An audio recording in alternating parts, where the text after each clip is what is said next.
celebrities.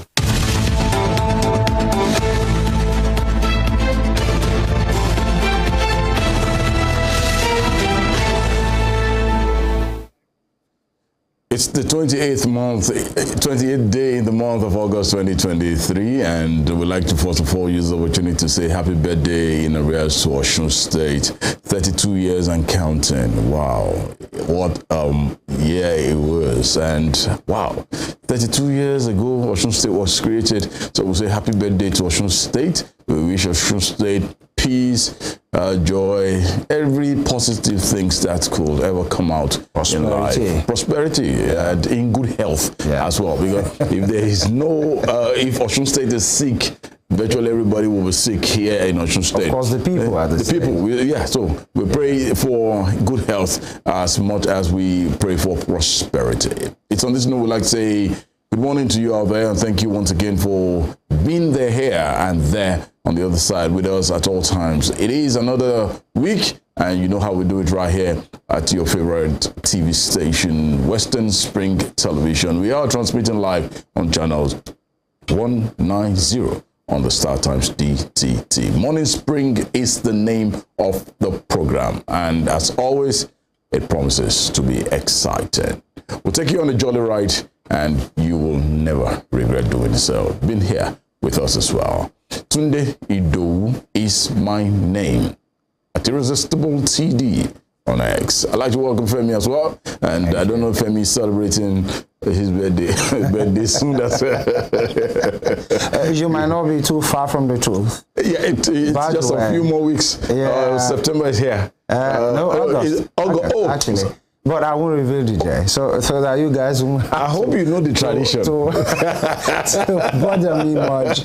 By the way, in Kwana Jama, to my people across the north, across the southeast, I like to say Ututuoma to you, and of course down here at the southwestern part, Karo, GB, or the Udabi, that's what they say.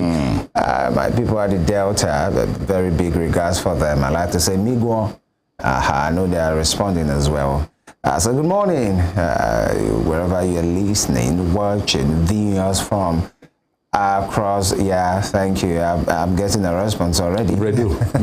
No, that one's a bushman. It's Redo. Yeah, good morning. How was the weekend? You know, good to be back here, the first day of the working week. On the program Morning Spring on Western Spring Television, the station that sees it as it is. That's what we do here, and we are back here. Thank God for the gift of life, very precious, good health as well, and wishing everyone, possibly not feeling too fine, quick recovery for wherever you are listening to us and watching us, because it's because you love us. That's why you have tuned in today. We are on virtually all major social media platform, on Facebook, on X, on Twitter, on Instagram. That Twitter is the X now, on Instagram as well. And we are live right now on our YouTube page at Western Spring Television. Thank you for joining us. Femi Ojo is my name. It's going to be a very, very interesting one this morning. And just like Tunde has said, Osun is 32. 32. Wow, 32. That's an adult. Full-blown adult. If not married, full-blown. By the way, and 10, 20, 30, 31, 32 is quite some age. Some things I expected from a 32-year-old man or woman. At that time. Yeah, so we will be interrogating this process. How far has Osun come? You know, by the way, from the days of the military administrators called Milats, with Colonel Leo Ajiborisha, being the first military administrator of Osun State, down the line, we get to look at these, the henchmen that have, at one time or the other, you know, been at the aim of affairs of the state, the Theophilus Bangboys, the Anthony Udofia. By the way, the late Isiaka Adetunji Adeleke was the first executive governor. Down the line like that, Baba Conde, Prince Oyilola, then Adebuego Itola. Now we have Jackson Adeleke. It's how has it been? Is Osun where Osun supposed to be? By the way, created in 1991 under the rulership of Ibrahim Badamasi Babangida. So many things to look at. Was formerly known as the State of the Living Spring. Later metamorphosed into the State of the Virtuous, back to the State of the Living Spring now. So many things has happened. But then, from all of us here, congratulations to Osun State, the government, and the good people of this state across the 3 senatorial districts, Osun West, Osun East, Osun Central. You are all doing well. Yes, let's you know, many challenges has been happening. Most likely will still continue to happen. That's part of life. In as much the state, the nation is still united. We have maybe quite some things to be hopeful and be thankful for. So you're welcome. We'll definitely kick things off, checking out some of the headlines making the rounds from the different dailies that we have with us this beautiful morning. Then in the course after that, in the course of the program, the conversation itself will take place, just as FEMI rightly stated. Let's get to find out, has Osun fared well in 32 years? Please stay with us. It's still Morning Spring right here from Western Spring Television. We'll take a short break. We'll be right back.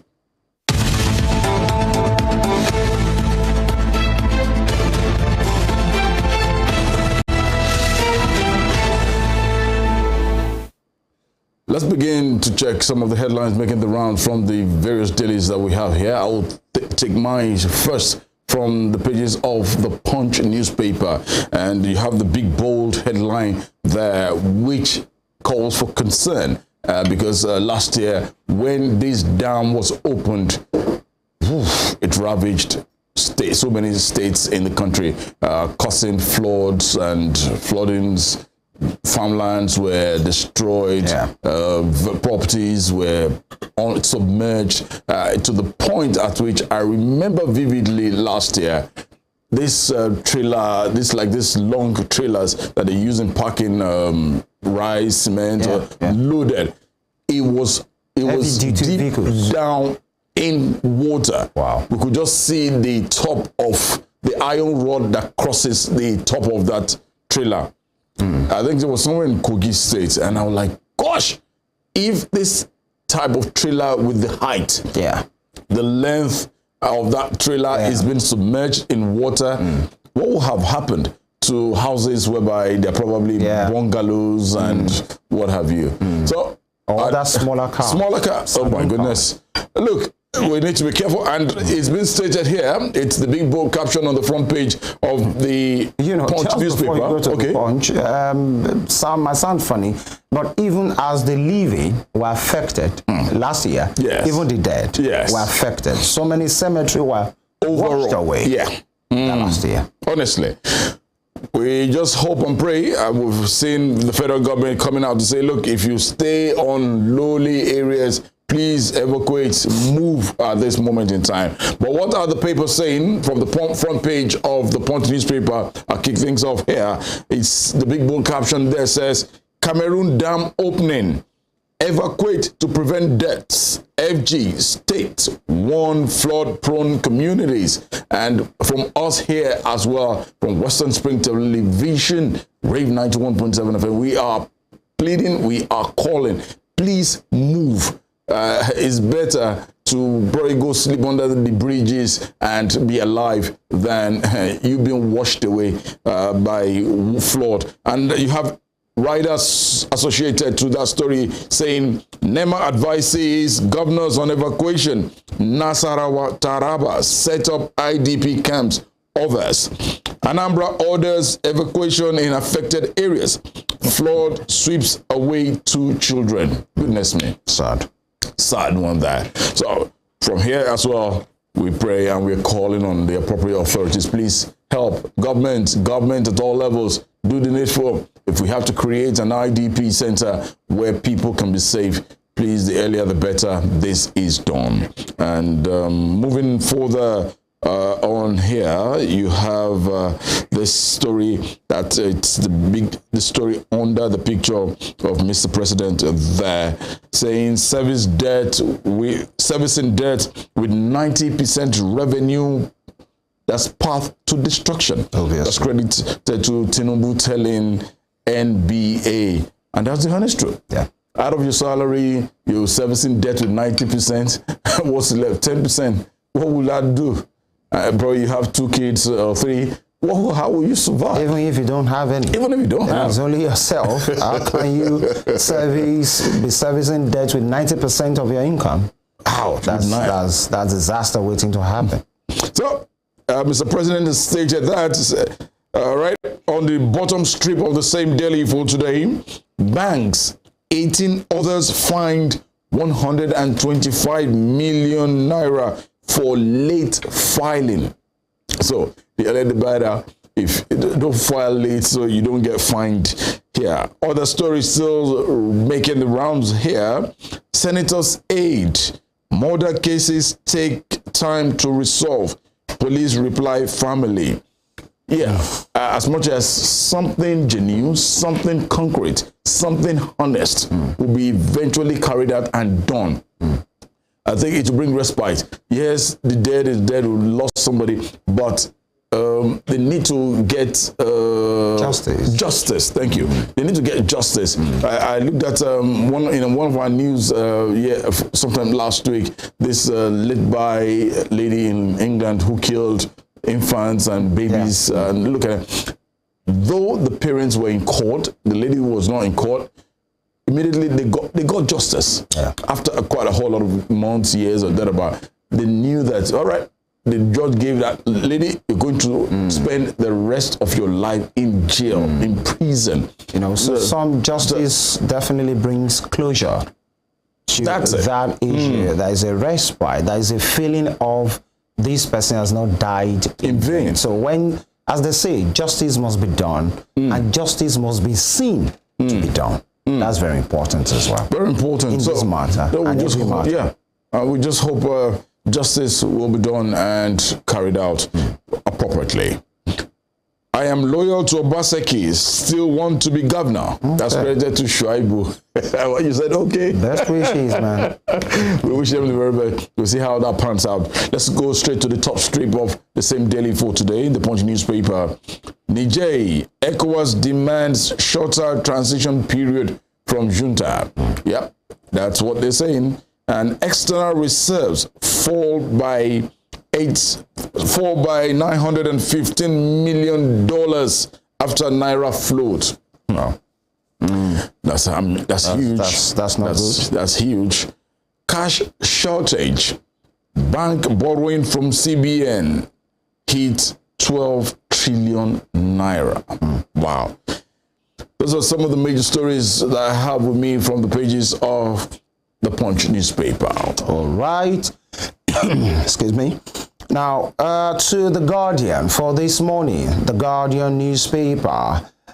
Federal government estimate reduces unemployment on paper amid almost 10 million jobs deficit. For FG's estimate reduces unemployment on paper amid almost 10 million jobs deficit. And then you have the picture there. The graph, the pictorial representation of the global unemployment estimate by region in percentage. And then you have the youth unemployment age from 15 to 24. And then in blue, representing total unemployment in North America, Europe, and Central. Is a lot. So if you need detail, just pick up a copy of The Guardian. And then moving on. Atiku asked Tinubu to come clean on academic feat, ingenuity. Okay.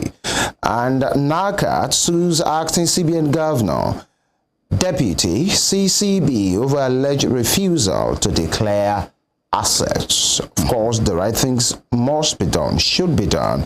Moving on, Nigeria still losing 400,000 barrels of crude oil daily. Says Ribadu. That's not good. You know, when I saw that news yesterday, that's coming from the NSA and from somebody occupying such a very sensitive and huge office that would definitely have security report from the best of the best in that sector saying 400,000 barrels of crude oil is still being fleeted daily by oil thieves. It's a lot. 400,000. A whole lot. That's what they can lay their hands to. By the way, with all, then it calls to question the activity of the agencies involved in protecting the pipelines, possibly starting from the oil rigs. Yeah. Because it's not just only by the pipeline, and from the oil rigs, the oil wells, to the pipelines, to on the sea, even when these things are lifted, the vessels, yes, there have been some seizure, you know, and some, vessels being burnt, you know, as we have seen. But then 400,000 is a lot. What's the Navy doing? Definitely they are trying, but it shows, obviously, because it's coming from the NSC. Yeah. Their best is not enough. It is. The private contractors that are being hired definitely should improve on why they have been hired as well. The men of the NSCDC, because some of them are involved in the security as well of these. Any nation losing 400,000 barrels on a daily. Consistently. That's huge. That's a lot. That's huge, really. To the top strip, Nigeria won't service debts with 90% revenue. Tinubu assures at the NBA conference, which I think that happened yesterday. It was an open door event, and the president was there as well. I think sometime last year, he was there in a capacity as a candidate. Yeah, you know, so many candidates were there, so many things happened that last year, but then he's there in the capacity as the president now. The buck stops as his table. It's no more about promise. It's about what the deliverables and people wants to see. And you are speaking to intellectuals like the NBA, and the president has been quoted to say 90% of revenue using servicing debt, that's not sustainable at all. And in fact, it was quoted to have said categorically is a path to destruction. And last one on the front page of The Guardian, top strip in green, controversy over relevance of specialized varsities. You know, that should be interrogated, really. We've had University of Transportation, because we are talking about specialized universities. So you're talking about universities that are instituted just to cater for a particular, possibly skill set. Transportation, I think that was his Johnny Daura. I remember in Katsina, by the former, champion, by the former Minister of Transportation, Rotimi Amici. Yeah, there's University of Medical University, I think in Ondo.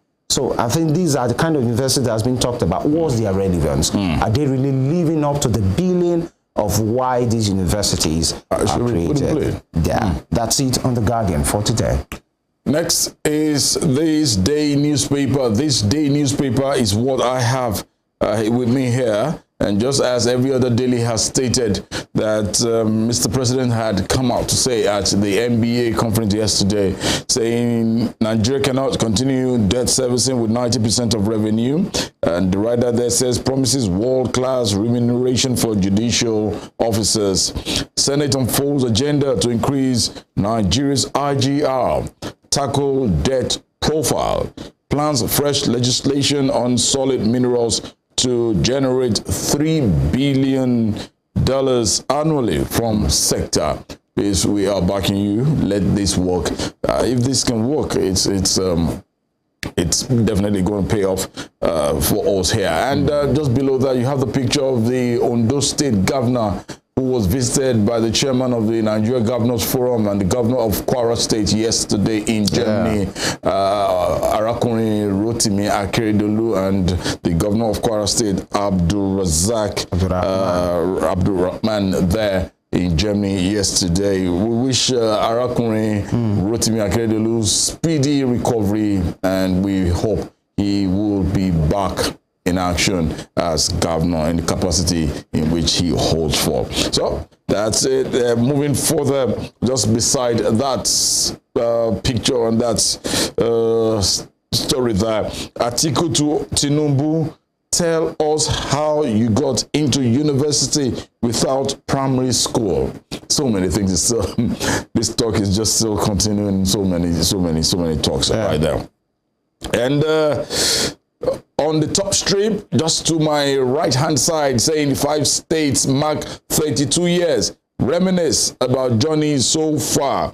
Yeah, 5 states. One of such is the picture you're seeing above the major plate there, saying Edo State 32nd anniversary luncheon in Benin. Where is the deputy governor?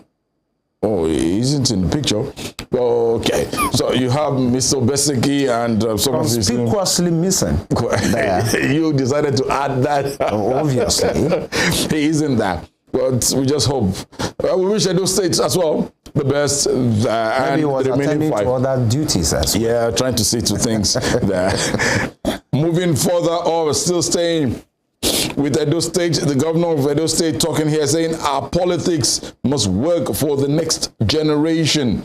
Yeah, where what is going to be done, that generation must, they must just do better. Yeah, Tunde, I like to differ, because he's saying the politics must work for the next generation. Yeah. I like to tell Mr. Obaseki, let it work for this generation. For this generation. And let this generation see the impact of beautiful democracy. The tenets of real democracy. It's talking about next generation. How about now? Now. Can't it work for those? Let it work now. People want to see the dividends of democracy. It's talking about next. Future. How about now? That's a futuristic tendencies. Mr. Governor, please let it start from here, from this point. And not just only him. Leaders at all levels. At all levels. Actually. And the last story on the top strip of the same this day newspaper, it says, at Rwanda retreat, Nigerian governors declare effective leadership in high demand in Africa. Then the writer there says, Nigeria facing huge trust deficit, needs to dialogue. Makinde, the governor for your state, saying, we are better equipped with adaptive strategies. What does that say? That's English. Adaptive strategies, please, Mr. Governor of your state and across board. Nigerians want to see what this generation of us will get even before we get to the next generation. When they say these adaptive strategy, it's sometimes it's not really, it's a strength really, because Nigerians really on the surface and in reality we adapt very easily to almost every conditions, and the adaptive features can be attributed to sometimes our cultural beliefs. When you hear people say when there is life there is hope, meaning just keep thriving, just keep moving, don't stop, just don't stop. Whatever comes your way, instead of possibly sometimes stopping and question how you got here. What are you going to do to improve on the situation that has gotten you there? When you hear when there is life there is, which is true by the way, but it portends something that looks like just keep moving. Whatever comes your way, just keep moving instead of interrogating the issues and then finding better alternatives or solutions. And some of these adaptive features or strategy, as the governor of Oyo State has put it, comes from religious beliefs that believe just have faith, keep going on, which is a good thing. But then when you flip the other side of the coin, you see that these adaptive strategies is what leaders for years has been using to just have their way, because they believe instead of most Nigerians pausing and holding their leaders accountable or interrogating the policies that they are bringing to let them know that this is not acceptable. Why are you doing this? This is what you promised us. Can you hold on a bit and let's interrogate where are we right now? Absolutely. But because they believe Nigerians can always adapt, anything you throw at them, they keep moving. You increase fare, they keep moving. Bread increases the price, they keep moving. People are hungry, they find a way around it, they keep moving. But sometimes we must wait, take a pause, and hold on. Instead of you people seeing that adapt, when I mean you people, leaders now, doing anyhow that they want, most of them, not all of them by the way, we must let them know that, okay, we can adapt to anything you throw at us, but then sometimes we have to stop, take a pause, and let them know this is not acceptable. Absolutely. But because they believe is Nigerians, give them 1 week or two, they will shout, they will cry, and then they move on. Because you just brought me to the point at which I remember May 29 when Mr. President actually said it in his speech, his broadcast speech, inaugural speech rather, and said subsidy was gone. The first few days, Nigerians, but here we are today. We've all adapted. We are buying. By the way, if you are saying we've all adapted, no. I'd like to tell you, speak for yourself. I don't know what I mean by some people catch you outside. No, what I mean by they have adapted. Seriously, what I actually mean by the fact that it's part of us already. In reality, that's what it's part of us already. I remember even as a very young boy, then just growing up as a child, I've always heard up NEPA. And even up to this day, we have kids now. They too are still hearing that's sad. When there's no light and suddenly electricity power is restored. You just hear them say up NEPA. You know, the sad thing is that you are born into some persons who are born into up NEPA. You grew in up NEPA. Now you are giving birth to your kids in up NEPA. That's very good, buddy. Yes, no more NEPA, by the way. It's some of us into PHCN and now different distributors now. But then it's a bad one that you grew with up NEPA. You are giving birth to your children in up NEPA, and then they are growing, you know. But it will get better. We have a new sheriff at the power sector now, by the way, so we wish him all the best and everyone. But having adaptive strategy is an advantage, but the leader should not take that as a weakness. The resilience and doggedness of the founding fathers and crusaders of the creation of Osun State was rewarded on the 27th of August 1991, when the administration of General Ibrahim Badamasi Babangida created 9 states, with Osun created out of Oyo State, with Osogbo as the capital, at a dream capital. It was a dream fulfilled and hope achieved. Osun, amongst other states, 32.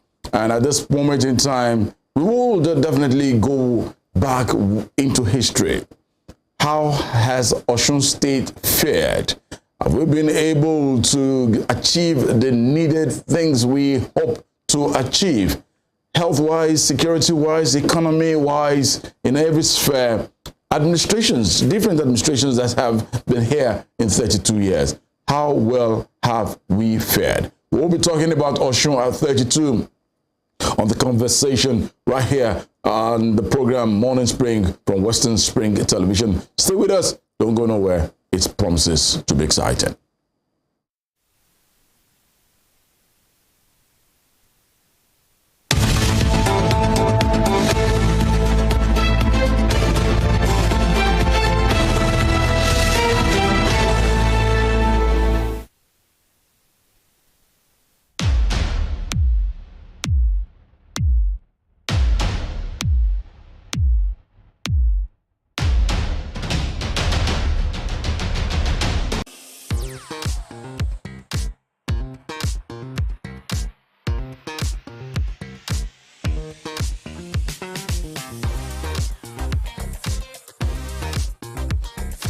Turn it up! It's the Wild Wild West, and Western Spring Television is pulling out all the stops to make sure that you don't miss out on every of the fun and happenings around you. Yup, we've got you covered because your girl got all the juiciest tidbits and entertainment news from around the world. Cross over to the chocolatey side of entertainment. Join me, Chocolate Cassie, on Eccentric as we take you into every bit of the juiciest news, fashion, music, movie updates, and other trending conversations. Together on the show, we'll get personal with your favorite celebrities via phone call, Zoom, or even live here in the studio. Eccentric will be showing on your TV screen on Western Spring Television, channel 190, only on Star Times.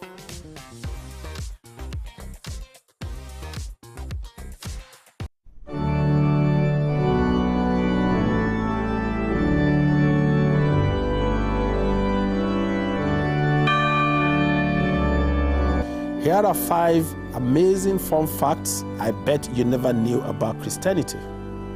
Number 1, there are over 2.4 billion Christians worldwide. Amazing fun fact number 2. The Bible is one of the best-selling books of all time, with more than 100 million copies sold every year. Most Christians believe in heaven and hell. The Bible is the most translated book in the world, with more than 3,000 languages. Amazing fun fact number 5. Most Christians throw science out of the window without realizing that most scientists are Christians. Hello, I am Pastor Steve ADEWUMI. And I am Dr. ADEWALE. Join us as we highlight and discuss day-to-day issues pertaining to the day-to-day living of every Christian. Issues in Christendom shows every Sunday on Western Spring Television, channel 190, only on StarTimes. Evelyn Ohiole, Hi. King Eve. How are you today? I'm good, I'm fine, I'm alive. I really feel like she's not giving the right answer to the question. When one asks you, how are you? And you said, you're saying, I'm alive. It's very annoying, seriously. How are you? I'm fine. I feel I'm fine will be the right answer instead of I'm alive. Not that I asked you if you're dead before. Go and check all these 14-year-old, 15-year-old, 16-year-old, everybody, they are extraordinarily sexually active. I feel is being unnecessarily hyper when it comes to the issue of sex, because we talk about other topics and he feels so reserved. He really doesn't have anything much to say when it comes to other stuff. But when it's the issue of sex, I believe he's being unnecessarily hyper. That's when I have to pick an issue with him. I mean, it's just being unnecessarily there when we're talking about sex. Just like a child, his mom just got him his favorite chocolate or ice cream, very happy, doing as though if he doesn't have sex for a day, he's going to die. When it comes to finance, women also support their husbands financially. You need me emotionally. You need me spiritually. Cassie is an amazing person, but I hate the too much attached to that gender. I need you spiritually, I need you mentally. I can get these things anywhere with money. If you go by the topic was, who does marriage favors the most? You know how many jobless women they marry every Saturday? They are saying it favors you, Are they vague so? Growing up, when I was in the world, we've heard of Who are you now? Well, MC Too Much said, he likes saying when I was in the world. And the last time I checked, well, it looks a bit innocent, facially, but deep down, he's actually out of this world. We're all in the world now. As long as you're alive, you're in the world. So, MC Too Much, I beg when you talk about that. I don't want to hear that. Next time you talk about like his own words. I think I have a problem with you saying ladies are champion, and that's the problem. Always trying to attach so much importance to that gender.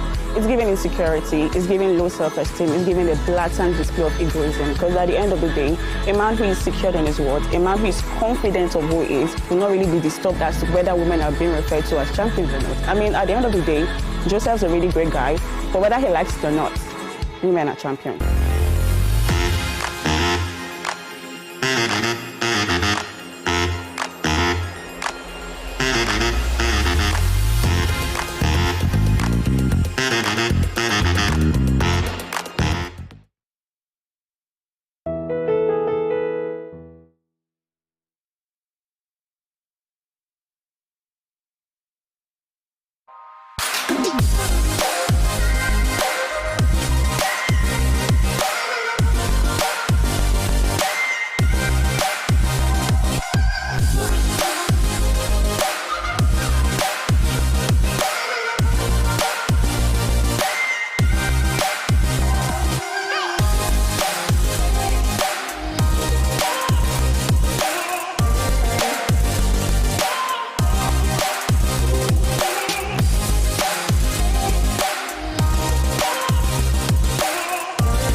arrested, affected, sound, found. What do we see? What do we say? Flowing from a spring. A fact A to Z. Check and confirm. Ever expounding current events. Traveling down from the business gist to the globally arising happenings, to the sports news, to the bittersweet infos. Guided transmission, even diffusion, vast and fast. Detailed facts are fled. Within seconds, nuggets of words that flew across borders are fired. Stories short and long, wrapped in bundles of words, broken and dissected as it is, except misheard. This is the news as it is.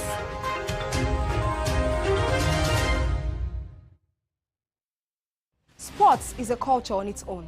It has its own language, its own people, with their own way of life.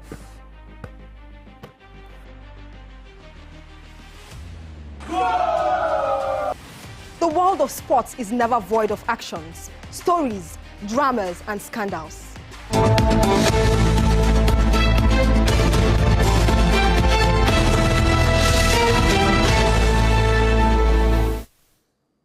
Thank you for being here with us, and it's still Morning Spring from Western Spring Television. And just as we told you in the course of our introduction, getting on set on this program, Osun, amongst other states, is exactly 32 years, yesterday created 32 years ago by the then General Ibrahim Badamasi Babangida, 27th of August 1991. And how well has Osun fared? Let's go a little bit historical. Let's just reminisce, let's take ourselves back. How many administrations have been here? Who has done what? Who started the journey? And 1999, when democracy kicked off in Nigeria, the first and the late governor of the state, may so rest well. Let's talk about the different administration that we have before we get straight to our guest. Femi? Yeah, you know, Osun State, just like we said, created the 27th of August 1991 with the other states as well. That came as a decree, definitely under the rulership of General Ibrahim Badamasi Babangida, with some states such as Abia, such as Adamawa, definitely, such as Delta State, same as Edo State, and of course Enugu State, Jigawa State, Kogi State, and definitely Osun State, Taraba, Yobe. These are states created. Now, you know, when you put it in perspective, how has Osun fared with some of the states that we've talked about? Delta, Edo, Jigawa, Abia, Kogi, Tene. Left to me, they've not done badly. Osun State, I would say, economic-wise, I see Osun State really not done too badly, but I just feel and I still believe that Osun State can still do better. Because before now, Osun State has always been touted as the Omoluabi, the civil servant state. That's it. But people have differed over the years that, look, quite a whole lot can't come up in this state. I remember we had Dr. Ogunyemi disagree and said, no, he's not a civil servant, he's agrarian, by the way. Exactly. But then, like, with so much promise, but we need to show for it. By the way. But we just hope, we're just hoping, and we just keep hoping until it comes into reality in the course of us still being alive. Because I want to see, by the time I'm 100, God willing, in good health, still wearing my blazers and everything, my sneakers. I want to see that Osun State is generating quite a whole lot. The generations that will have come after then are definitely doing the needful in our dear state. The conversation will take place very shortly. We'll be having two great guests in the house who will assess this with us and for us and for you all out there in the course of the show. Please stay with us. Don't go nowhere.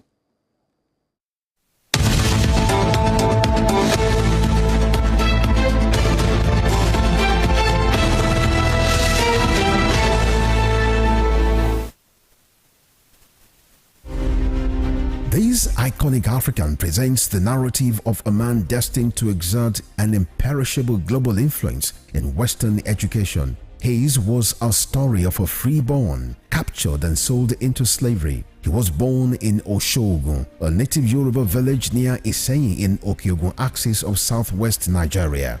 Samuel Ajayi Crowther was the foundation student of Fora Bay College, Sierra Leone, the foremost university where the pioneer set of native Africans were educated. Samuel Ajayi Crowther's greatest contribution to humanity was his translation of the Holy Bible into the Yoruba language. The man who authored the Yoruba dictionary was also credited with the translation of English classic hymns into Yoruba and the Ekwere languages. Samuel Ajayi Crowther's private residence in Badagry, incidentally the first story building in Nigeria, is an Akaba museum dedicated to the memory of Africa's first bishop. Western Spring Television identifies Samuel Ajayi Crowther as a watershed character in history.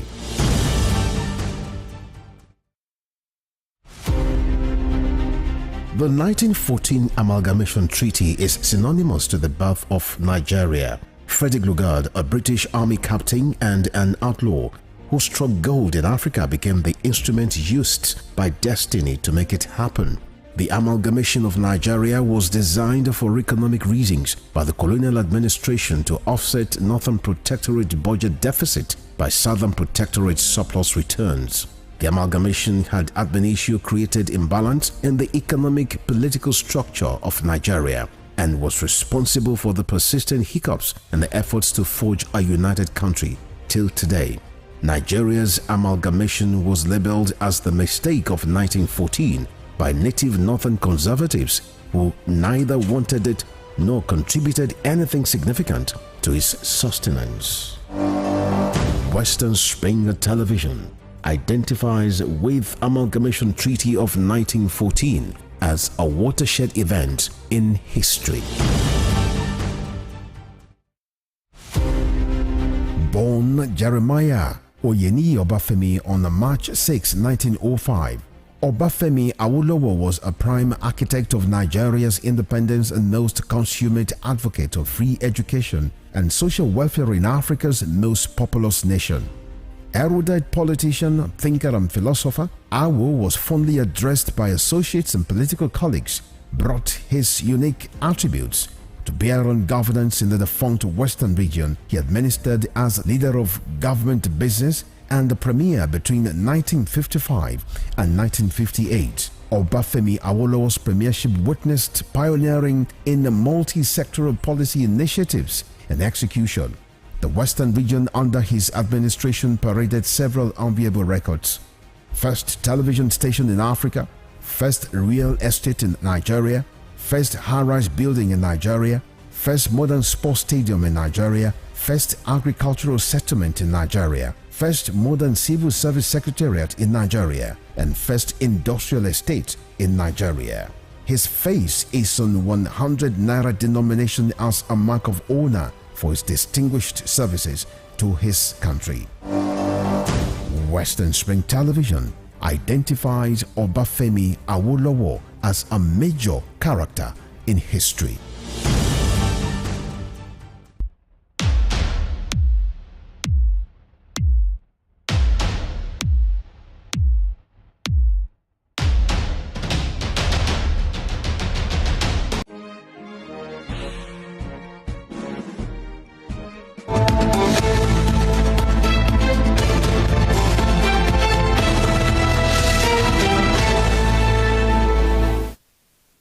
You're welcome back, and it's still Morning Spring on Western Spring Television.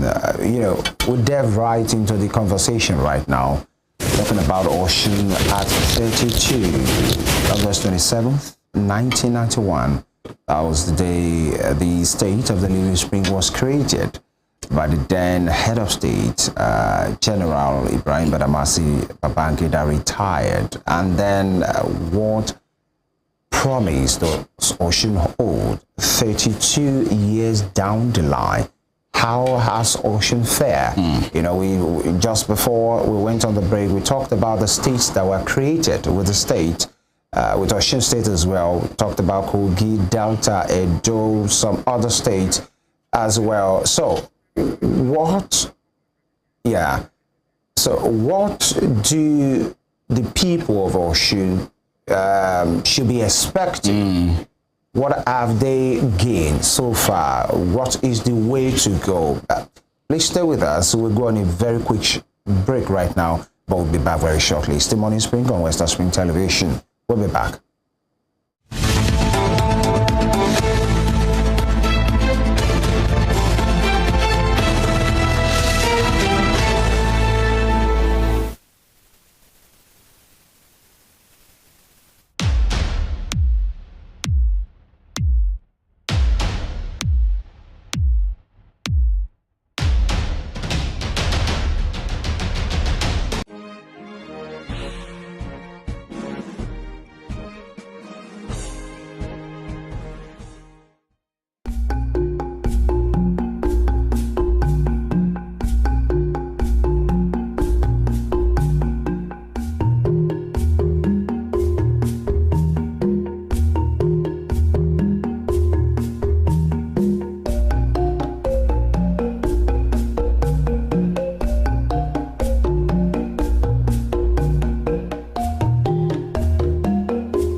The Berlin Conference of 1884 defined the configuration of Africa, which hitherto existed as a continent of multiple kingdoms and empires under native rulers.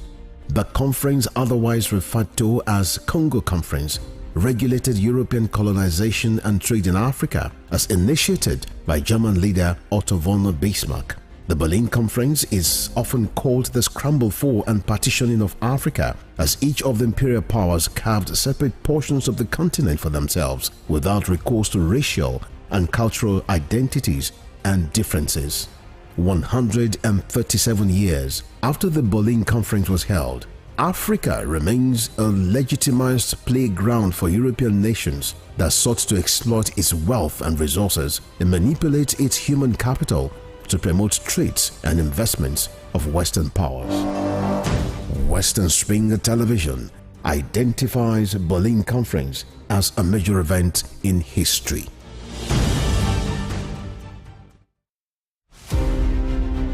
James Ajibolaige was a lawyer who obtained his first degree in classics from Nigeria's premier University of Ibadan. Born September 13, 1930, the orator and the polyglot.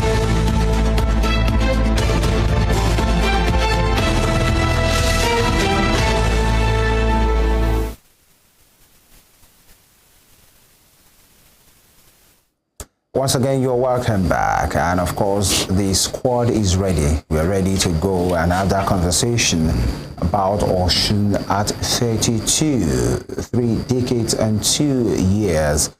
That's quite a lot. We've been talking. The state celebrated it yesterday, and then today is the turn of the people to talk about how has it been so far. Definitely, what promise does Osun hold? The prospect, are we there? Are we even around there? Can we do more? Definitely. And here in the studio today, we have two definitely elders, by the way. Yeah, gentlemen, the way they would like to be called, to do justice to this conversation. I have at my immediate right, Ambassador ADEWUMI. He said he's a retired journalist, but I wonder if journalists retire, by the way. Never. Yes, definitely. Good morning, Ambassador. Thank you very much. Good morning. Good morning. Good to have you here. Thank you very much. And of course, architect GOKE, OMIGBODUN, is a man of different caps. I'm very happy he's wearing one, literally speaking, this morning. Architect, you're welcome. Good morning. Thank you very much. I thought you were going to call me a retired teacher. The teachers retire, by the way. Teachers never retire. Oh, good to have you, gentlemen. Thank you. Yeah, and let's get talking. From the ambassador, Osun at 32. For you, how has it been? Well, I will open with a quote from Charles Dickens in The Tale of Two Cities, the opening paragraph. But the first line says it's been a winter of hope and a winter of hopelessness. How so? It's, well, because Osun has, people misrate, or rather overrate Osun is what I'm trying to say. Overrate Osun, saying that we have money, we have resources, we have everything, but Osun has been struggling for the past 32 years. Of course, there are good times in between occurring. Osun has had its own time of prosperity based on increased productivity, the positive attitude and feeling of civil servants and people, but then it degenerated again after some time. So that's why I said it's a mixed bag. But so far, Osun is still holding. Osun is still surviving, regardless of what might have been or what might not have been. Osun is still here and is moving forward. So it's been a mixed bag. Architect, 32 years down the line, from Colonel Leo Ajiborisha now to Senator Adeleke. For you, how has it been? Well, perhaps like my very good Egbon and boss, Governor Oyinlola, would always put it. He will say that the history of Osun did not start where people usually started from. Okay. And I understand him, and I know if by chance he gets to see this, he will also recognize that, okay, that's where I usually start the story, so I will join him in starting the story from there. And that was 1950. 8th of October 1950, first time ever the Governor General of Nigeria visited Osogbo, visited anywhere outside of Ibadan in the then Oyo province. And, there were the Obas then. Governor Oyinlola would refer to the story because his father, Oba Moses Oyinlola, was one of the Obas that welcomed the Governor General Sir James Robertson, and it was Oba Adenle who gathered all the other Obas together. I told you I was trying to get a copy of my father's biography that I wrote to be sure that I mentioned all the names, but the ones I remember offhand are because I eventually didn't get the copy, because my father was the secretary of the group that wrote for the extraction of Osun from the rest of what was Oyo province then, because they saw what development was already taking place at the local level, and they believed that it was best for them to have more local administration nearer to the people. If I remember well, The late Timi Ovede, Oba Araoye, was one of them. I mean, sorry, Oba Sunday Adetoye Shilaoye. Then the late Olobu, Oba Araoye. The late Akirun, Oba Lamidi Adeyemi. Of course, I've mentioned Oba Samuel Adeleye Adenle, and I've mentioned Oba Moses Oyinlola. My father was the only one that was not an Oba amongst them, but because he was the only graduate amongst them, they pushed him forward that you go and discuss with James Robertson and tell them that we want the kind of administration that will bring development closer to the people. And why were they asking for development closer to the people? It was when the Osogbo local government then and other local governments were created, that for the first time ever, they had tarred road in Osogbo, that electricity came to Osogbo, that pipe-borne water came to Osogbo. I'm proud to declare that my father was that first local government chairman of Osogbo. And at that time, the Osogbo local government covered the present Osogbo, Oloruda, Irepodun, Orolu, and a substantial part of Egbedore local government. And when they saw that, oh, development was now coming to the people, they said, let us ask so that we can have our own division, which they eventually got, and which was what translated further into asking for a state for Osun. And then when the state was created in 1991, Governor Ajiborisha, was he? I think he was an administrator. Was it a governor or military administrator? Leo Ajiborisha came, and you are now asking from then till now, how has it been? Yes. I agree with my brother that that quotation from Charles Dickens, winter of hope, winter of hopelessness, but it's in our hands whether it will be winter of hope or winter of hopelessness. But if you ask me, there is none that has been either governor or military administrator in Osun that left Osun the way he met it. So put politics aside, let us discuss real issues. And the only thing you may want to query that, oh, okay, let me put it this way, that I would query is the pace of development. You know, in physics, we'll speak of velocity or the speed in a particular direction. And then you'll talk of the acceleration, which is the rate of change of that speed. Yes, sir. So if it is that we are moving forward, we have never moved backward in Osun. Because if you ask me to start mentioning one by one from one administrator or governor to another, I can point out to landmarks that each of them would have put that one can refer to. Even the present governor, Senator Ademola Adeleke, I pray that he uses all his tenure, but if for any reason, in fact, that's not even possible, but let me put it that if you are even going to account for his tenure to date, there are things that he has also put on the landscape and etched on the minds of the people that you will consider to be development. So for occasions like this, when we celebrate, I choose to look more at the positive sides of things, and yes, I will make veiled references to those other aspects in terms of could it have been better? Definitely in virtually all of the administrations, there are things that you can point out to indicate that if this had been done this way, we would have had more development. If this had been done that way, it would have been better for the people and for the state. I'm still going to stay with Architect Omigbodu because it's going to be a two-in-one thing with Ambassador at this point in time. Let's look at it. Over the years, those who fought the founding fathers, you mentioned their names with your father inclusive as well. Will you say that their dreams and the expectations they fought for yesteryears, because 1950, I don't know where I was naturally. 1950 and yesteryears, will you say those dreams, at least to an extent, I don't want to say to a large extent, but to an extent it's been fulfilled, and it's been fulfilled? Well, the story that I told you is just from the beginning. There were others that later came and really fought for the creation of Osun State, okay? So, but the names that will not usually be mentioned are those ones that I brought in. But because you have other people like the late Oba Matomi, like you know, who succeeded Oba Adenle, and I do not want to, because there are documents to indicate that, but I just want to put that in so that people will not say, oh, he's not mentioning those others that actually fought and they eventually succeeded in getting what is called Osun State today.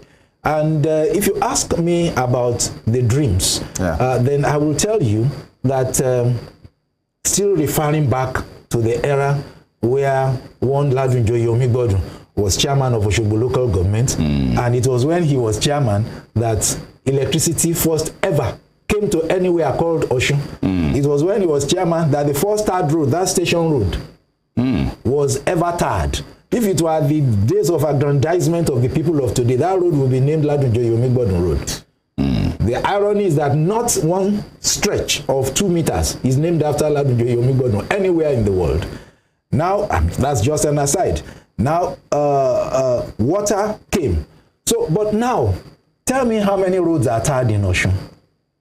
Tell me how many communities have water. Tell me how many communities have electricity.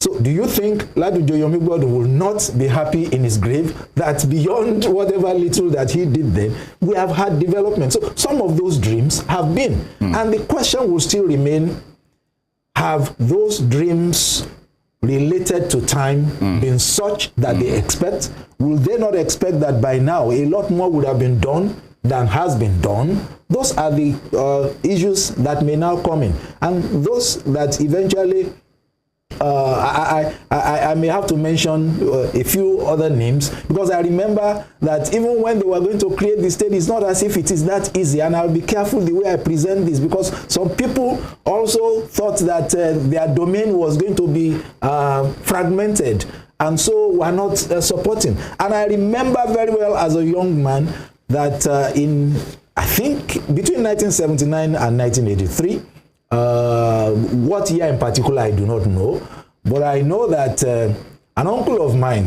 Stephen Adekunle Odetoyinbo, was a member of the Federal House of Representatives, and he was one of those agitating for the creation of Osun State at that time. And he was thoroughly beaten in a particular community that I would not mention, because supporters of a particular governor thought that why are they going to carve this place away from us, especially then that the governorship, now you know whom I'm talking about. Obviously. The governorship has now been taken over from somebody from Ijeshaland, and he's now brought to Ibadan, and this one wants to now lead the pack of people to say that they should still cut our domain out of, and you know, so, but if Stephen Adekunle Odetoyinbo would also turn in his grave right now, he only died, I don't know, maybe less than 10 years ago, I can't remember, but the fact is that they will also recognize that it is not as if we have not had development. Some of their dreams have been met, but perhaps they could have been better met than they are right now. There's no way I will also not mention the father of the present governor, and whose brother was also the first governor of Osun State, that's Senator Ayola Adeleke. They were all in the vanguard of the creation of Osun State at that time. And I remember that time that Adekunle Odetoyinbo was beaten, Ayola Adeleke escaped by the whiskers. All right. Okay. Same question, Ambassador. Do you think the founding fathers, in your opinion, of this state, he has spoken glowingly about, you know, so many things that happened, and in which he was privy to, definitely by association of his father, and many, you know, these traditional rulers of then who were very instrumental. Do you think those people that he has mentioned, and so many more that were involved in that struggle, do you think they will be happy 32 years down the line? I'm sure they'll be happy, as has just been said. They will be happy at the development so far that has been brought to play in Osun.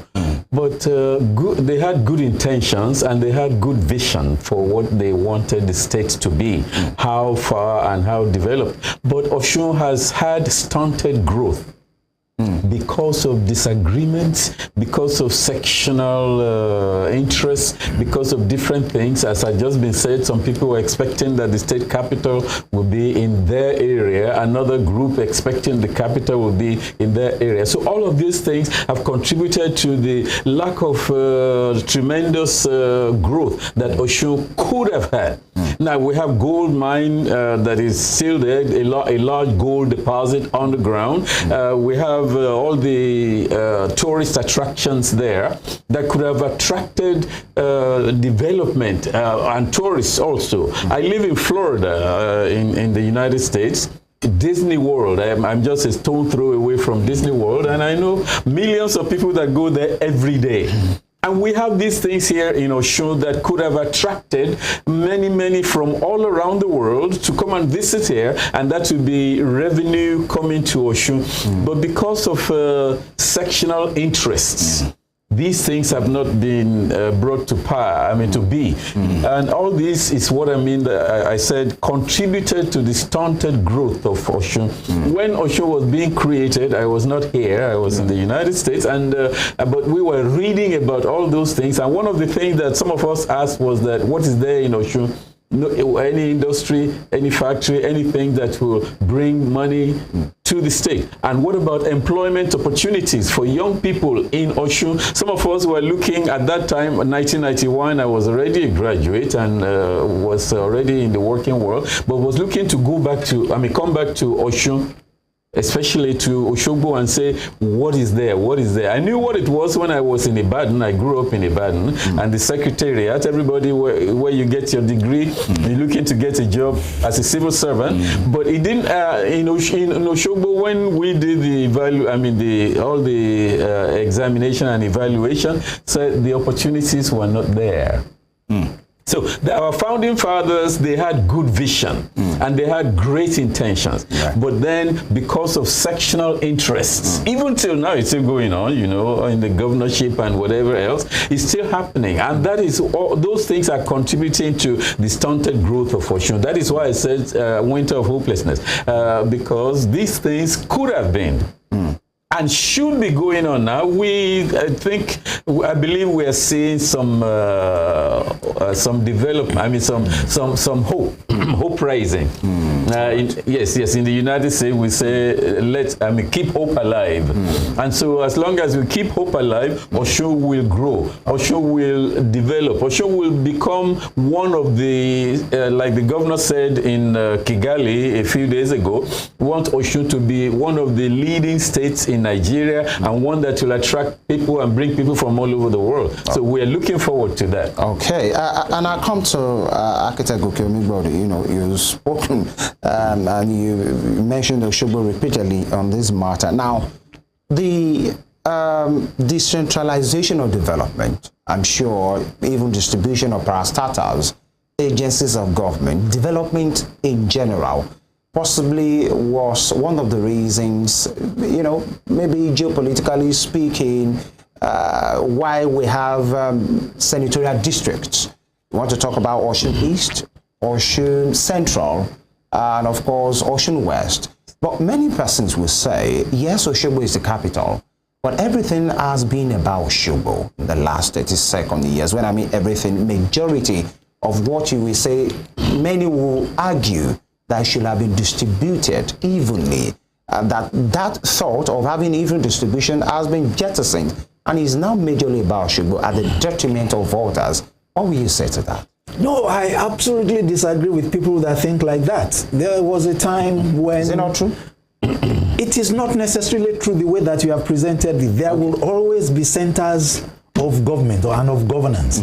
And there was a time when Ibadan was the capital of Western Nigeria. And all of us I went to Government College Ibadan because, in fact, my father would not even allow me to, because just going around with him in the school, sometimes I got little knocks of Omoga.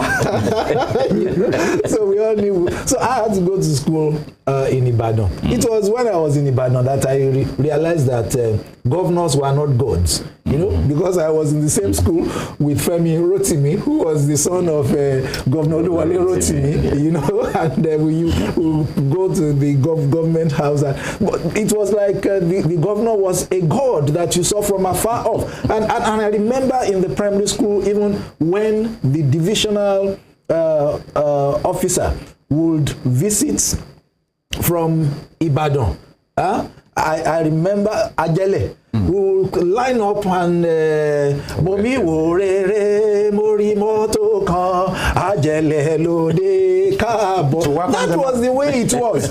So everything was in Ibadan. So, but now we now have the capital in Osogbo. Pray, what did you expect? Osogbo should also first catch up with Ibadan. And what we should now have, we have local government areas. What we should have is proper autonomy for the local government areas, so that they will be sincere hubs of independent administration. And then you will have a situation where those local government areas will develop. I just told you now, because when local governments were first created in 1949, early 1950, and my own father emerged the first chairman of Osogbo local government. I said that was the first time that third road came to Osogbo. That was the first time, because local governments were created and they were given the autonomy to operate. So they used the resources at their disposal to make sure that they had the electricity, which they had always seen when they visited the governor in Ibadan. They had the premier in Ibadan. They had the third road.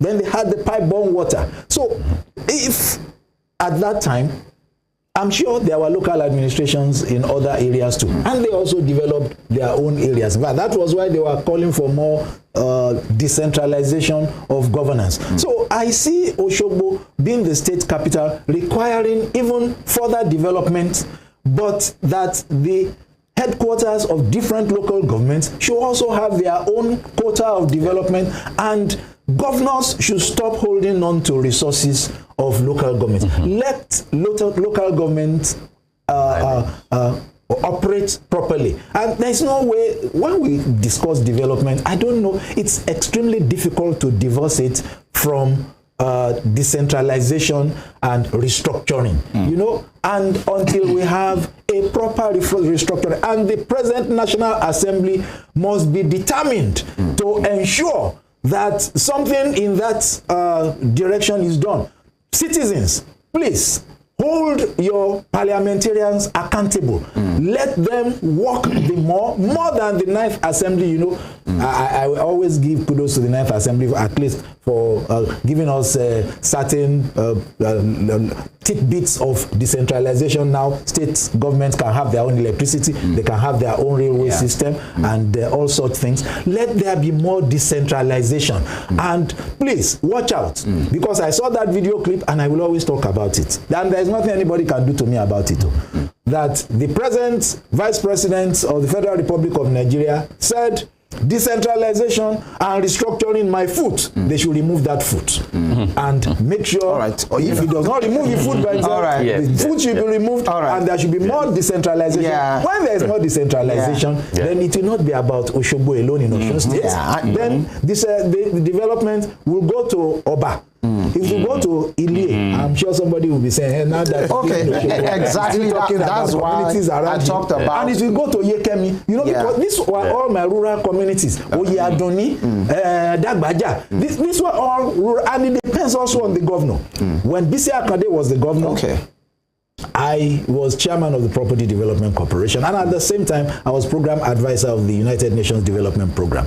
And Papa Bisi Akande told me that I want development in the rural communities, and that all of the resources that you manage to get from the United Nations, make sure that you throw them in rural communities. And then he also asked me, as chairman of the Property Development Corporation, to go and see to the building of 126 housing units. We couldn't build all the 126. I think we built about 70 something before we stopped. We laid foundations of some others. Again, that's another thing that troubles me, that when a governor comes, he forgets all those things that a previous governor had done. And I remember very well that in those years between 2000, December 2000 when I was made chairman of the Property Development Corporation, and until eventually I was removed as a program advisor about 3 months, about this time, about August of, about 3 months into the coming in of Governor Oyinlola, because he had some people around him who just didn't want to see a GOKE OMIGBODUN then and would not understand that UNDP was different from their thing within the state. But eventually they succeeded, for the sake of my life, to get me out of the office. But until that time, I hardly knew what the daytime was like in Osogbo, because by 6 a.m. with myself, my little convoy, we were on our way to those different communities to make sure that certain things happened there. And I remember there was that road that passes through Ajaba today. It was when we were building a rural housing scheme at Ajaba that it was created. And I also remember a particular story that when we were to commission the rural housing scheme at Temidire, and we were passing through some communities in Ondo State to get to Temidire, and the Ondo State, certain people in Ondo State, I remember we passed through, I've forgotten the name of that community now, next to Ifetedo, the place you get to just before Ifetedo. If you remind me of that. Okay, I'm not so sure. Okay. Oh, no, sorry. The place immediately after Ifetedo, that is, immediately, because Ifetedo is still in Osun. Yeah. Immediately after Ifetedo, and those people were a little hostile to us. They said we shouldn't pass through there. And I told the governor then, and he instructed the commissioner for works then. It was Niyo Wulade. And we were to commission the rural housing scheme. He said, take a bulldozer, be creating the road, take a grader, be creating I will be driving after you. And we got to Temidire. That was a governor who meant business, and he made sure that it was done. So was that in Osogbo? So what I'm trying to say is it also depends on the governor. If we have a governor who has the rural community at heart, development will take place. But more importantly, if we have parliamentarians who understand what will accrue to the local communities on account of restructuring of the polity and letting there be more decentralization of governance and letting us have proper autonomy at the local government level. All right. Do you know right now, the governor of Osun just announced a number of names. Can the president of Nigeria announce that Olatunde will go and be administrator of Ondo State? We are coming to that, architect. We are really coming. We're going to talk about that. Honestly, there's this saying that Osun State is a civil servant state. Ambassador, are we civil servant state? Well, from what I said earlier on and from observation, yes, Osun is a civil servant state because you have about 33,000 employed by state government. From estimates that I read, about 33,000. That's a lot of people. Absolutely. And there ought to be private industries, private that's why, because to employ more people. But no, it's the government. Everybody look to government. You actually took me faster than my pace, right? Yes. Because looking at the steel rolling mill is dead. The machine tool is not to be found anymore. And looking at the development centers, it's epileptic. Just a few, the IBL, some of the SMS.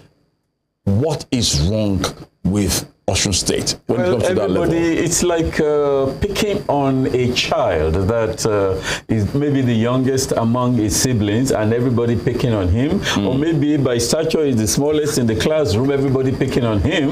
And I know that from personal experience, you know, stature. But they have been looking at Osun. Osun shouldn't have this, Osun shouldn't have that. That's why steel rolling mill, they targeted it for sale, and it was sold along with Nigerian machine tools. At peak, when those industries were operating, 2,000 or 3,000 people employed by one, 2,000 or 3,000 employed by the other. That's at least 5,000 people or 6,000 people working there.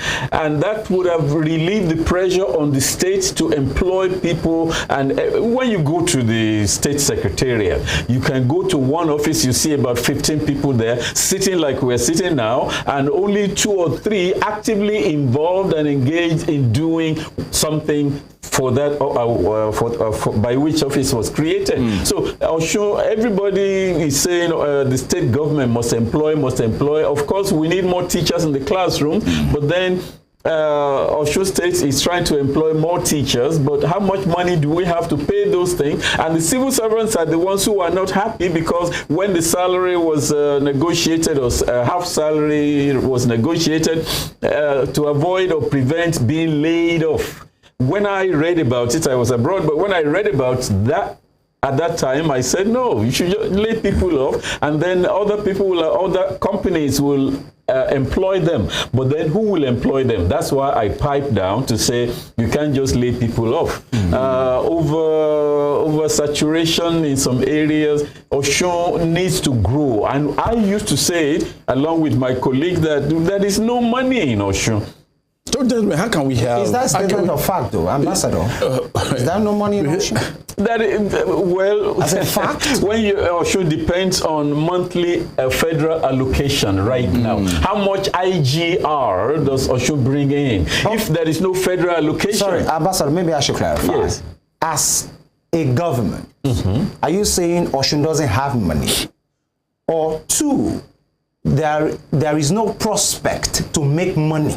Well, Osun has because not, these are two different things. Yeah, based on leadership of Osun has not capitalized on available resources. I said Walt Disney World in Orlando, Florida, that entity alone is enough to cover the whole of Florida. I mean, to finance the whole of Florida. If we develop such a thing here, because I was close to Walt Disney World, and I could, in fact, I talked to the personnel director at that time that I'm going back to Nigeria. I'm Osun, and I mentioned Osun Grove. I mentioned Nijesha. I mentioned the mountains in the Ragbiji area. That those we can develop a tourist attraction for those areas, and people will be coming from all over the world and from the history of Osun Grove itself. People, when they come for Osun, they will not just come for one day, they will stay a week, or maybe come a few days before and a few days after Osun, and to go and see these things. And those are the areas that will be revenue generating for the state of for Osun State. State of Osun, I was about to say. It's no more. For Osun State. But it has not been what is that called, exploited or developed. A governor comes in with good intention, but by the time they are there 1 year, 2 years, they are bogged down with so many other things that they don't have time to think about these things where we could generate more money. And so that is why I said Osun is not rich, Osun is poor. And people will say Osun is rich, there's money in Osun, there's no money in Osun. Okay, you know, I had to say that because we had the commissioner for tourism here sometime last week, talking about Ishashedi and and we talked about tourism. You've just talked about the Disney World, you know, having a tourist site, but they built a business around that. Yes, exactly. These are in Spain, keeps recording huge people flowing into that. Paris, every time people go to Dubai to go and spend the money made from Nigeria in the UAE. So how about the ingenuity of leaders building business, workable business, infrastructures around these tourism, tourist sites that you have mentioned? Because when somebody hears there is no money in Osun, it appears the place is a desert. Well, and I can see architect already, you know, checking. Well, the main thing is that if we say there's no money in Osun, we're not saying there's no money to be made in Osun. But the resources are not being exploited enough to bring more money into Osun. Like I said, 32 years down the line? 32 years down the line because of leadership. You remember I mentioned it's a problem of leadership. Governor comes in with good intention and he starts well, but then the people themselves will bog him down with sectional interest, and so the governor gets distracted and then looking for a re-election, and so there's no time to even think about development in the remaining 2 years. I'm sure you want to respond to that. No, because I have always said that the problem of Nigeria as a whole, people always dump on the leadership. And I say no. It's all of us, a combination of the leadership and the followership. If people will get the kind of government they deserve. So we are the ones that choose those leaders, and we are the ones that want those things that they are doing. We are the ones that are excited by those things that attract us to them, and we hail them for those things that they do, which may not necessarily have to do with development that will bring a pace. Because it's about pace that I am talking about. It's not that there is never development. I would have loved to see a situation right now. I contested to be governor of Osun. And I said if I were governor, had it been that I were the governor right now, we will be discussing seriously how we will have proper electricity generated, transmitted, and distributed by Osun. Because once you have, now my brother has spoken twice now about Disney World. My children will not allow me to rest until 3 years of savings. We had to visit Disney World in Orlando that he's speaking about. And I've referred to that experience several times when preaching. You know, I'm a pastor. So when preaching about the kingdom of God, okay, I remember that my little daughter then, she was about 8 or 9, and the last point that we visited, I know he must have visited several times, but I visited the place only once, and it's in my head. And the last place that we visited, we started very early in the morning from one place to another, and you know, by evening time, when we were now getting tired, they said we should visit one place, and there was this huge carnival taking place there, and there were bands of dancers, and it was so beautiful. And my daughter said, "Dad, can we come back here again next year?" That this is with your 3 years of service. And I said, "Okay, you know, remain a good Christian is going to be more beautiful than this in heaven."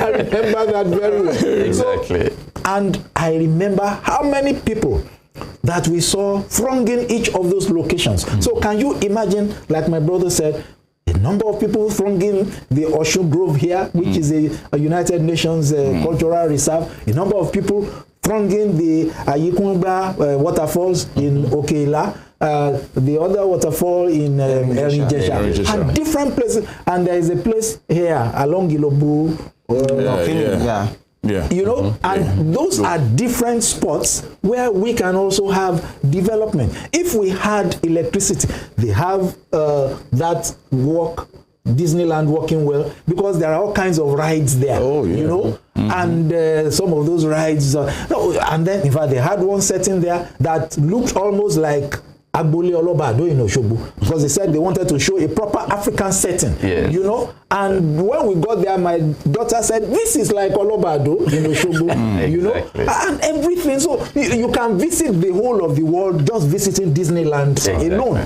you know, and all kinds. But all these things run by electricity. So if we have electricity, we can have that. And then within Osun State here, at least forget about all those places that all of us, and maybe not all of us, have been to. Within Osun State here, I don't want to advertise for anybody, but there's a resort where they dredged the water around them, and I will take the children of Olive Branches schools, will go on canoes, you know, round about those places. And I said, if I were to be governor of Osun, I would make sure that I dredge all the Osun waters. I will not allow any kind of silly mining that will pour rubbish into the water, the kind of mining that we will have. Sir, with all due respect, sir, I absolutely disagree with you that there is no money in Osun. There is plenty of money in Osun. Yeah, I said there's money to be made. Is the commitment to make sure that we extract. What do they have in South Africa? Is it not gold? Don't we have gold in Osun? The quality of gold in Osun is a lot better than that they get in South Africa. Yes. And do you know they? Yes. They said it's a federal government property. Yeah. Those are the issues that are on top of. We are going back to restructuring, and one vice president is telling you that over his food, that food should be removed. We want to take that as, you know, speeches that happen pre-election. Yes. And so let the people continue to talk until that food is removed from there, so that we have restructuring, so that Osun State can tap its own gold resources and use it for its own purposes. And if we had electricity, honestly, and I hope Governor Ademola Adeleke would also listen to what we are saying, because it's not about GOKE OMIGBODUN becoming governor. I have a dream, and I need to see somebody get that dream done. It's obvious to me now, I don't have the kind of resources to buy votes. You know the number of votes that I got in the last. But you shouldn't buy votes. I didn't. No. But that's how people become governors around here. That is the truth of the matter. That's why I said if people will get the kind of leadership it deserves. You sell your vote and now you are complaining there's something wrong with you somewhere. So, but what we are saying is I want a leadership that will ensure that the kind. He just spoke of Florida. We can have a combination of a Florida and a California here.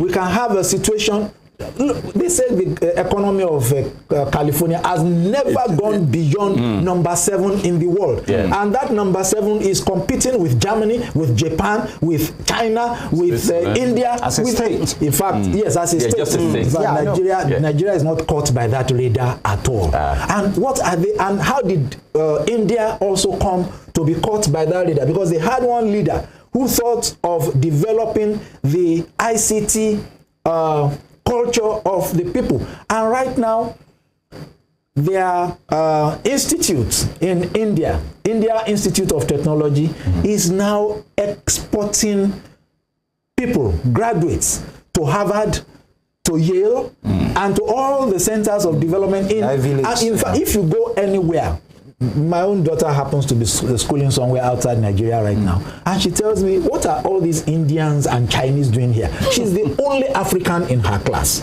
All of them are Chinese, Indians, and whites. And these are the things that if we had a situation, then we will have the kind of that core that they had in Bangalore. We will have it in Osogbo. Why would it? Please, let me explain it again. Yeah, because I want Governor Adeleke to go ahead and do some of these things. Yeah. Now, we have advantages here in Osun. We have the second highest number of higher institutions in the whole of Nigeria. I think it's only Lagos. I think Ogun is if we are not number 2, we are number 3. Between Lagos and Ogun has the highest. Osun has the second or third highest number of higher institutions. Yes. So we have that young population of educated and being educated ones that can go into ICT. And what they have in Silicon Valley that is making California such a huge economy, what they have in Bangalore that woke India up, and India now is able to talk among the Committee of Nations. That is what I wanted to bring to Osun, and that is what any governor should bring to Osun. You will be shocked. There is a lot of money in Osun. Yeah, sure. Money to be made. And it speaks to leadership. There is no way we can divorce this. And already, we also have the advantage of the national grid of the present electricity structure that supplies all the way to Niger Republic. Because when the president of Nigeria said we can cut off the supply of Niger Republic, from where was it cut off? From Osogbo here. All right. Wow. Let's just look at this thing with architect GOKE OMIGBODUN. Now, it's always been stated that no industrial growth can be attained without a functional airport. Governor Aregbesola allegedly spent billions on the non-existing MKO airport. How does that make you feel? If there's a functional airport? It makes me feel extremely sad. You know why? Because the first airstrip in Africa, as far back as 1935, for the First World War, was in Osogbo here. That same place. First airstrip in Africa. You know, I have studied some of these things because I have just been passionate about making sure that we have real development around us here. You know, and nothing has happened. And ever since that time, Murtala Mohammed Airport was built, and IDOWU Osogbo was never done anything about. Nnamdi Azikiwe Airport, and now there are so many, and Ibadan Airport, there are so many airports now, and we still do not have an airport. And you know, again, what pains me the most? Gatwick Airport was redeveloped by a Yoruba man of Ogun State origin, Dr. Ogunlesi. You know, and I do not know if I were to be governor, if I have to prostrate for Dr. Ogunlesi, because he's my big ego anyway. Please come and do something here. Because if we have that airport working, and Osogbo also was one of the first communities to have a railway station. I also told you that. If we had the airport working, and you know, that's why I said I was wondering, and if Governor Adeleke can now do something about that. I've criticized the fact that he has a separate Ministry of Works and a Commissioner for Works, separate from Ministry of Transport and a Commissioner for Transport. I've not seen the schedules of those two people, because right now we do not have any developed waterways for transport in Osun. We do not have any local electricity. We do not have any airport. Perhaps now that he has created that ministry, let him develop a schedule for them, because all I'm interested in is governance. So that airport, look, have you not flown from Akure Airport before? Pray, what is in Akure Airport that a GOKE OMIGBODUN will not establish with 10 billion? What is in Akure Airport? And I've been to so many other airports in Africa. Why am I talking of Africa? Recently, I went to visit my daughter in Bristol. And for the first time, rather than flying through Heathrow, I flew straight to Bristol. And I looked at the airport in Bristol. And I said, this is Akure Airport here. There is nothing at the Bristol airport that is different from the airport in Akure. And it's an international airport. And aircrafts are landing there. I can develop that in Osun with 10 billion naira. Let Governor ADEWALE wake up and do something. Okay. Ambassador, almost the same question. There are some persons that we argue and say, what is the business, as it stands right now, what is the business of Osun State with an airport? That there is one in Ibadan, there is an underutilized, these are the arguments. There is an underutilized one in Akure. And Governor FEMI tried to do one, I think established one in Ekiti before he left. And say, why will Osun, what is Osun producing? From being named an international airport and then, quote and unquote, downgraded to an cargo airport, none of that is really functioning. So why will Osun want to have an airport? You see, I'm feeling happy that you asked me that question. Yes, please. I'm feeling happy about it because Governor the roads are not yet there, the rail are not there. Governor Adegbeshola will conceptualize it, aimed at making that place, and the plan is still there, if somebody will implement it, at making that airport maintenance airport. Well, you see, the main thing, cargo and maintenance, but mostly maintenance, that where these 737, 747 jets need to be maintained. They have to be maintained periodically. And so they will come to Osogbo, to the airport at IDOWU Osogbo. They will come and do maintenance there. And then cargo also, because Osogbo is centrally located. When you look at the map of Osun, almost centrally located. You can have cargo here and drive them and ship them or truck them to any part of the southwest from Osogbo. Akure is there, Ibadan is there, and all that. But Osogbo needs to be there because of the central location of Osogbo. The airport here will do a lot of things. In fact, from all across West Africa, they will fly their jets here for repair, for maintenance, right here in Osogbo, if it is developed. So the potential is great. The potential is there. But who will bail the cat? Who will have the courage to put money in it or solicit from wherever they can get it to develop this airport? So you encourage Governor Adeleke to go ahead? When I was, I live in Florida, when Chief Bola Ige was about to accept the appointment by President Obasanjo, he came to Florida to take a rest. And I personally was privileged to host him. I paid for the hotel and all that. It's a privilege, I said, where he stayed. And we stayed there for 3 days. And when he landed at Tampa Airport, Airport, he kept looking and said, we can have this in Nigeria. Why can't we have this in Nigeria? I said, yes, we can have it. Tampa Airport is...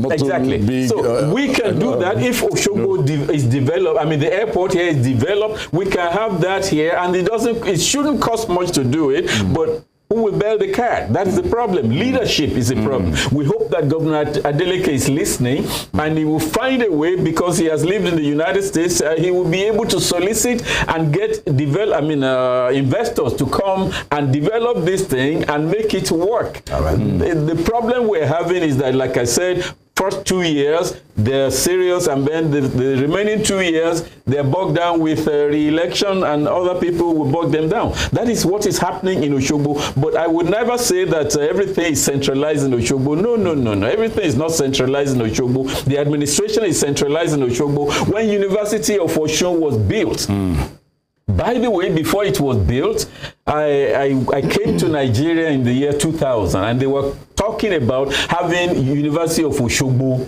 but Osogbo presented it to the governor, Oyinlola, and Oyinlola said it's not Osogbo alone that needs a university, and that's why he spread it all over Osun to have 6 campuses. So it's not everything centralized in Osogbo, but Osogbo as the state capital. Governor Adegbeshola was quoted as saying that when you you go to a home, the sitting room gets most of the expenses, most of the furniture, the living room. And so Osogbo as the capital ought to get the best of everything. And that is what, so, but because of people who have that kind of attitude, they are pulling back from making it to be developed like that. All right. Yeah. Gentlemen, let me just ask both of us at this moment, how will you rate those who have been privileged to govern Osun State over time? Let me start with Ambassador. Well, I wasn't here, so I don't know many of them. In fact, I know Papa Akonde as a governor, and I came to Nigeria in, I think it was 2001 when I came to Nigeria. In Osogbo, workers were agitating for minimum wage at that time. And people were saying there is money in Osogbo, in Osun, there's money in Osogbo, and the civil servants too were protesting at that time. Somebody, Ajayi, was the chairman of Labour Congress, the Labour Union at that time. Ajayi. Yes. Okay. He was saying, we are the ones who make the money. There is money. So give us an increased minimum wage. At that time, Governor Akande was trying to manage the limited resources. But if you all of us are sitting here now and we bring in 1 million naira into this room right now, and we say we want to use this, for that, some of us, some people would say, that's too much. Let's cut it down. And so people were looking at all these things, but there is no implementation. And that is why many of the governors are not able to do or to perform like they ought to, because people pull them here and there. Everybody wants something for their own division or department or section of the state. That is why development, is not like it should be. And we hope that the right person is in place, and the right persons will follow after, who will develop the state, who will not just listen to sectional interests, but who will look at the state as a whole and develop the state and make it like it ought to be. Like I said, there's a lot here to be developed. There's money to be made. Okay. Sorry, emphasizing on that. Yeah, same thing. I want to ask, Ambassador has been away in and out of the country, I know Osun State in particular, but I know that as much as architect, he's never too far away from home. Yes. I've actually never left Osun. For too long. Yes, for too long. And he has worked with the state government. An administration. Yes. So we are costing them already. Yes. You can just do that in a minute. Please. How would you? So far. In a minute, you're only asking me to recap what I had earlier said, that there is no governor that left Osun the same way he met it. When Leo Ajiborisha came, there was absolutely nothing on ground. So he was the one that was first trying to establish the instruments of state. I may not get the exact list in chronological order, but I know there was also Colonel Bangboye. I think Theophilus Bangboye, and he also did his own bit. Then I believe came Governor Isiaka Adeleke, who was the first civilian governor of Osun State, and people were now able to get into understanding real governance, because he was the first governor that actually brought people of Osun into proper governance, and things were beginning to take shape. Before there was another coup, and I think it was Anthony Udofia that came after. I may not get the exact, and you know that if Anthony Udofia did not do anything, there would not have been an Anthony Udofia school, which is still named after him till tomorrow. After Anthony Udofia, there was one other person that handed over to, no, it was then that Bangboye handed over to BC Akonde.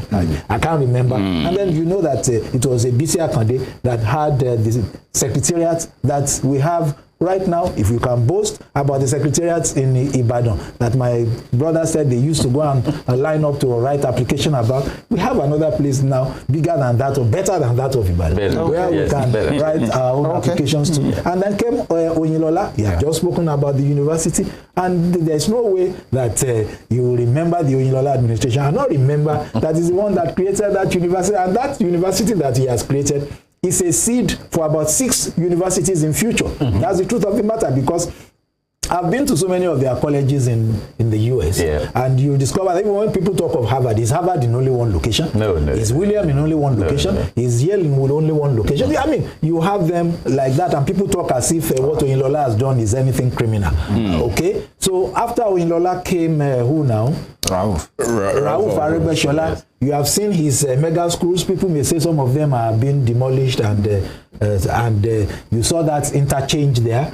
Perhaps the first time that you have that kind of bypass, bridge, anywhere around this June. What did he call it? November 27th interchange. And after Rauf came Adeboye Oyetola, kill him, hate him, whatever. That flyover in Osogbo here, and so many other things that you can refer to in other locations are because Boyega Oyetola did them. And now the present governor that we have in place, he has just spent just about 9 months. But in spite of that, I've had and seen a number of roads that he has worked on. So, like I've told you, there is none of them that you will not say has done something positive. The thing you may query is that the best they could have done given the resources at their disposal? Architect, in 15 seconds, let's take your, part in short. If you are looking at, or if you are meeting Governor Adeleke, what will you be telling him? I will be telling him that he should go and work on our electricity, and he should go and work on ICT, and he should work, I'll list a number of things. He should work on having